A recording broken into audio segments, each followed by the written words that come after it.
കുന്നത്തുപാലം ശ്രീ കൈമംഗലം വിഷ്ണു ക്ഷേത്രത്തിൽ ശ്രീ കൈമംഗലം ഭക്തദേയം പെൻഷൻ പദ്ധതിക്ക് തുടക്കമായി. ക്ഷേത്രാങ്കണത്തിൽ സംഘടിപ്പിച്ച ചടങ്ങിൽ വെള്ളിമാടുകുന്ന് മാതാ അമൃതാനന്ദമയി മഠം മഠാധിപതി സ്വാമിജി വിവേകാമൃതാനന്ദപുരി മുഖ്യ പ്രഭാഷണം നടത്തി. ചടങ്ങിൽ ഓണക്കിറ്റുകളും വിതരണം ചെയ്തു. ഹരേ കൃഷ്ണ കൃഷ്ണ കൃഷ്ണ ഹരേ ഹരേ ഹരേ രാമ രാമ രാമ ഹരേ ഹരേ. അവരെ ഈ ക്ഷേത്രത്തിന്റെ മുഴുവൻ പണി തീർന്നിട്ടില്ല. അത് എന്തൊക്കെയോ അവർക്ക് പറ്റിയതൊക്കെ അവരെ ചെയ്തു. ഈ ഒരു മലയുടെ മുകളിൽ, കുന്നിൻ്റെ മുകളിൽ ഉണ്ടായിരിക്കുക ക്ഷേത്രം ഉണ്ടാക്കണമെങ്കിൽ തന്നെ വലിയ പാടാണ്. ഇത് കണ്ടാൽ തന്നെ അറിയാം ഇനി എത്രയോ വർക്കുകൾ ഇവിടെ നടക്കാനുണ്ട്, പൂർത്തീകരണങ്ങൾ ഇനിയും നടക്കാനുണ്ട്. പക്ഷെ ഇതിനിടയിൽ തന്നെ അവരെല്ലാവരും ചേർത്ത് പിടിക്കുന്നു എന്നുള്ളത് വലിയ കാര്യം. ഇത്രയും കൂടെ ഉള്ളവരെ, ചുറ്റിലുമുള്ളവരെ അവരുടെ സങ്കടങ്ങൾ കാണുന്നു, അവർക്ക് വേണ്ടിയിട്ട് എന്തെങ്കിലും ചെയ്യണമെന്നുള്ള ഒരു ബോധം ഉണ്ടാകുന്നു. അപ്പം ഇത് നിസ്സാര കാര്യമല്ല. അപ്പം ഇതിനൊക്കെ ചെയ്യാനുള്ളൊരു മനസ്ഥിതി അവർക്കുണ്ടാകുന്നു. അതിനെ ഞാൻ അഭിനന്ദിക്കുന്നു. അത്തരം മനസ്ഥിതിയുള്ളവരാണ് നമ്മുടെ സമൂഹത്തിൽ എപ്പോഴും ആശ്വാസ കേന്ദ്രം. അത് ഈ ക്ഷേത്രം ഉള്ളത് കൊണ്ടാണ് അവർക്കിത് തോന്നുന്നത്. ആ ക്ഷേത്രത്തിലൂടെയാണ് അത് അവർ നിർവഹിക്കുന്നത്.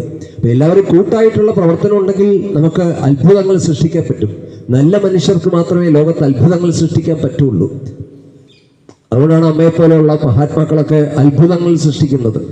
തന്നെ കൊണ്ട് ചെയ്യാവുന്നതൊക്കെ ഒരു മനുഷ്യന് ചെയ്യാവുന്ന ഒരു കാര്യം, ഒരു വ്യക്തിക്ക് ചെയ്യാവുന്ന ഒരു കാര്യത്തെക്കാൾ കൂടുതൽ അമ്മ ചെയ്യുന്നു. എത്രയോ വീടുകൾ, ലക്ഷക്കണക്കിന് വീടുകൾ അമ്മ വെച്ചു കൊടുത്തു. എത്രയോ പേർക്ക് അമ്മ പെൻഷൻ കൊടുത്തു. എത്രയോ പേർക്ക് സ്കോളർഷിപ്പ് കൊടുത്തു.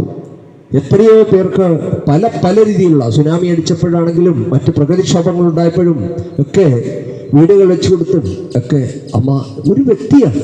ആ വ്യക്തി എന്നുള്ള പരിഗണിക്കുമ്പോൾ ഒരു അത്ഭുതകരമായ ഒരു മാറ്റമാണ്. അത് വ്യക്തികൾ സമൂഹത്തെ നമ്മളെ എങ്ങനെയാണോ കാണുന്നത് അതിനനുസരിച്ചിട്ടാണ് നമുക്ക് ചെയ്യാനുള്ള ശക്തി ഉണ്ടാകുന്നത്. അപ്പം ഈ സ്വീകരിക്കുന്നത് നമ്മുടെ രാജേട്ടനാണ്. രാജേട്ടൻ മാമ്പഴക്കാട്ട് കോളനിയിലാണ് താമസിക്കുന്നത്. മകള് ഒരു ഭിന്നശേഷി കുട്ടിയാണ്. പ്രകാശേട്ടൻ കുറച്ച് നാളായിട്ട് കടപ്പിലാണ്. ഒരു 2-3 വർഷമായി തീരെ വയ്യാത്ത അവസ്ഥയിലാണ്. അപ്പം ചേച്ചി മാവത്തുംപടിയിലാണ് വീട് വരുന്നത്. ചേച്ചിയും അതേപോലെ തന്നെ ചേച്ചീൻ്റെ വേറൊരു ചേച്ചിയുണ്ട്. അവർ മാത്രമേ വീട്ടിലുള്ളൂ.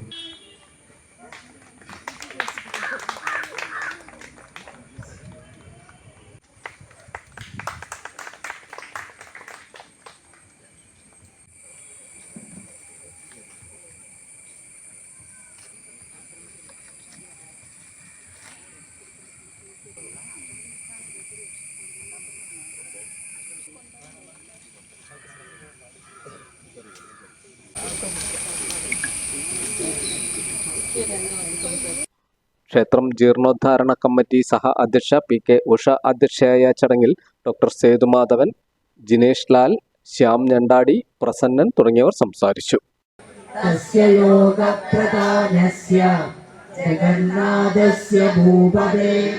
വിഷ്ണോർനാമ സഹസ്രം